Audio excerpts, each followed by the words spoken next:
The Imperial throne sits empty. The dragonfire's cold, unlit, and from every corner, darkness grows. Now, ancient enemies band together. Unlikely alliances are forged. Old ambitions rekindled. And as enemies rise faster than allies, salvation cannot come from one hero alone, but from many.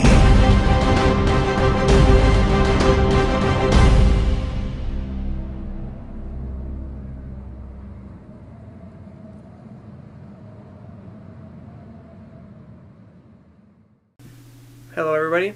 Recently Bethesda and ZeniMax Online have released information on the new Elder Scrolls Online game that has been announced. This is merely a compilation of all the facts and information we have as of late.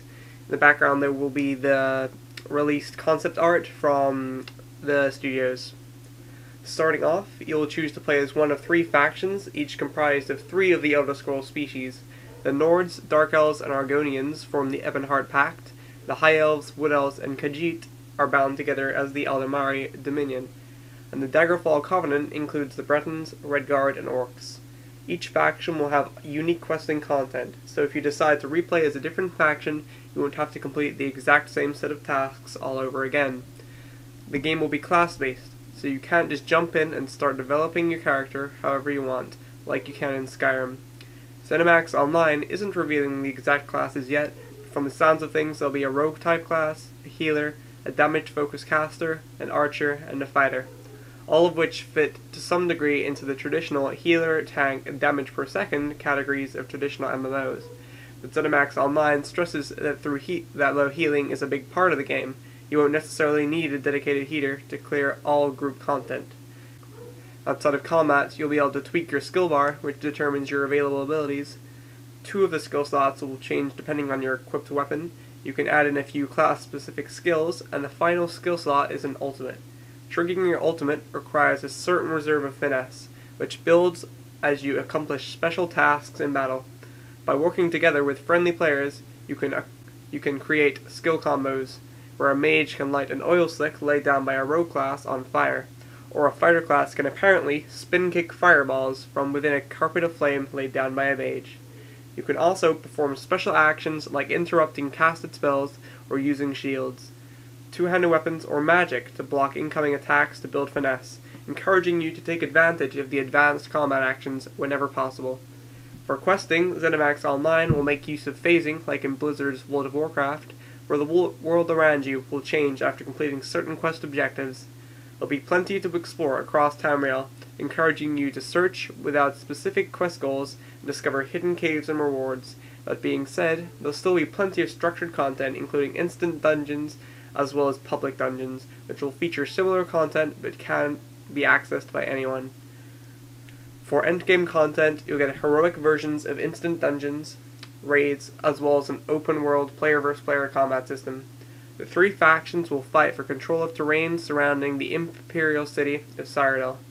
Across the province will be capturable forts, castles, and farms, and you can either charge to the front lines of battle, or hang back and fire siege weaponry to bust up the walls of some of the more heavily fortified capture points. Once your faction is into the imperial city, you'll find the streets will be full of enemies, and once the roads are cleared, a new emperor will be crowned based on which player contributed most to the war effort. Your faction's success in Cyrodiil's PvP areas will confer faction-wide bonuses, but being crowned emperor will merely be for personal pride, and will not reward some godlike temporary powers or items. The familiar guilds of the Elder Scrolls, including the Dark Brotherhood, Fighters Guild, Thieves Guild, and Mages Guild, will all be in the game, but ZeniMax Online isn't talking about all of them quite yet. At least for the Fighters and Mages Guild, you'll be able to perform tasks in the world to boost reputation and eventually unlock rewards in the forms of abilities. As you quest and level, you'll be able to craft items and acquire mounts, but you won't be able to own property. ZeniMax Online also mentioned that while werewolves and vampires are in the game, you can't actually transform into either of these creatures. while Bethesda Game Studios, the developers of the single-player Elder Scrolls games, is not creating the Elder Scrolls Online. They are consulting on aspects such as lore accuracy. Aside from that, though, all decisions about content creation are being handled within ZeniMax Online Studios. The Elder Scrolls Online is scheduled to launch sometime in 2013 for PC and Mac. That was all the information we currently have. If you would like to know more about the games, I'm sure you can find lots through Google, but I'll also be posting future videos on anything released. So feel free to like and comment on the video and subscribe for more content.